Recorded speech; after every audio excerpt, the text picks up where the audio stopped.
ತುಳಸಿ ಗಿಡದ ಬಳಿ ಈ ಒಂದು ವಸ್ತುವನ್ನ ಇಟ್ರೆ ಶ್ರೀಮಂತರಾಗ್ತೀರಿ.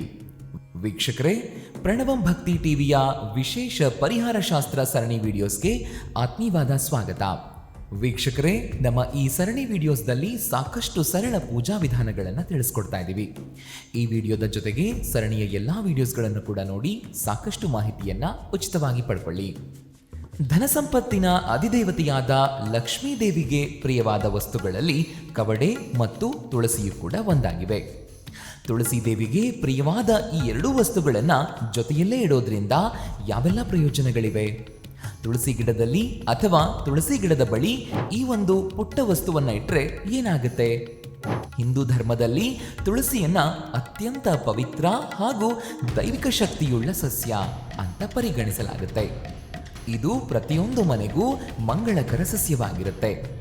ತುಳಸಿ ಸಸ್ಯವನ್ನ ಲಕ್ಷ್ಮೀ ದೇವಿಯ ರೂಪ ಅಂತ ಪರಿಗಣಿಸಲಾಗುತ್ತೆ. ತುಳಸಿಯನ್ನ ಪ್ರತಿನಿತ್ಯ ಪೂಜಿಸೋದ್ರಿಂದ, ತುಳಸಿಯ ಮುಂದೆ ದೀಪವನ್ನ ಹಚ್ಚೋದ್ರಿಂದ ಮನೆಗೆ ಧನ ಸಂಪತ್ತಿನ ಆಗಮನವಾಗುತ್ತೆ. ಇನ್ನೂ ಕೆಲವೊಂದು ವಸ್ತುಗಳನ್ನ ಕೂಡ ಲಕ್ಷ್ಮೀ ದೇವಿಗೆ ಪ್ರಿಯವಾದ ವಸ್ತುಗಳು ಅಂತ ಹೇಳಲಾಗುತ್ತೆ. ಅಂಥ ವಸ್ತುಗಳಲ್ಲಿ ಈ ಒಂದು ವಸ್ತುವನ್ನ ತುಳಸಿ ಗಿಡದಲ್ಲಿ ಇಡೋದ್ರಿಂದ ಶ್ರೀಮಂತಿಕೆ ಹುಡುಕೊಂಡು ಬರುತ್ತೆ. ತುಳಸಿ ಗಿಡದ ಬಳಿ ಯಾವ ವಸ್ತುಗಳನ್ನ ಇಟ್ಟರೆ ಶ್ರೀಮಂತಿಕೆ ಮತ್ತು ಅದೃಷ್ಟ ನಮ್ಮ ಮನೆಗೆ ಬರುತ್ತೆ? ತುಳಸಿಯ ಬಳಿ ಕವಡೆ. ಲಕ್ಷ್ಮೀ ದೇವಿಗೆ ಪ್ರಿಯವಾದ ವಸ್ತುಗಳಲ್ಲಿ ಕವಡೆಯೂ ಕೂಡ ಒಂದು.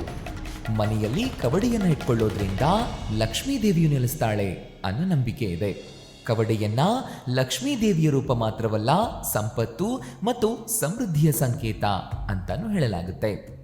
ಇದು ಲಕ್ಷ್ಮೀ ದೇವಿಯೊಂದಿಗೆ ಸಂಬಂಧವನ್ನ ಹೊಂದಿರುವಂತಹ ವಸ್ತು. ತುಳಸಿ ಗಿಡದ ಬಳಿ ಕವಡೆಯನ್ನ ಇಡೋದ್ರಿಂದ ಅಲ್ಲಿ ಲಕ್ಷ್ಮೀ ದೇವಿಯು ತನ್ನ ಅನುಗ್ರಹವನ್ನ ನೀಡ್ತಾಳೆ.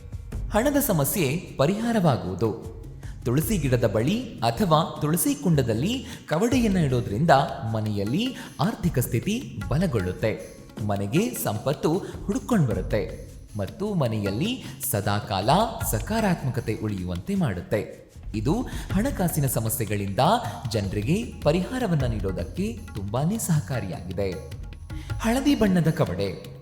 ತುಳಸಿ ಗಿಡದ ಬಳಿ ನೀವು ಇಡೋದಾದ್ರೆ ಹಳದಿ ಬಣ್ಣದ ಕವಡೆಯನ್ನ ಇಡಬೇಕು. ತುಳಸಿ ಗಿಡದ ಬಳಿ ಈ ರೀತಿಯಾದ ಹಳದಿ ಬಣ್ಣದ ಕವಡೆಯನ್ನ ಇಡೋದ್ರಿಂದ ಲಕ್ಷ್ಮೀ ದೇವಿಯು ಶೀಘ್ರದಲ್ಲೇ ಆಕರ್ಷಿತಳಾಗ್ತಾಳೆ. ನಿಮ್ಮ ಮತ್ತು ನಿಮ್ಮ ಮನೆಯ ಮೇಲೆ ಲಕ್ಷ್ಮೀ ದೇವಿಯು ಆಕೆಯ ಆಶೀರ್ವಾದದ ಮಳೆಯನ್ನೇ ಸುರಿಸ್ತಾಳೆ. ಇದು ನಿಮ್ಮ ಮನೆಗೆ ಸಂಪತ್ತು ಆಕರ್ಷಿತ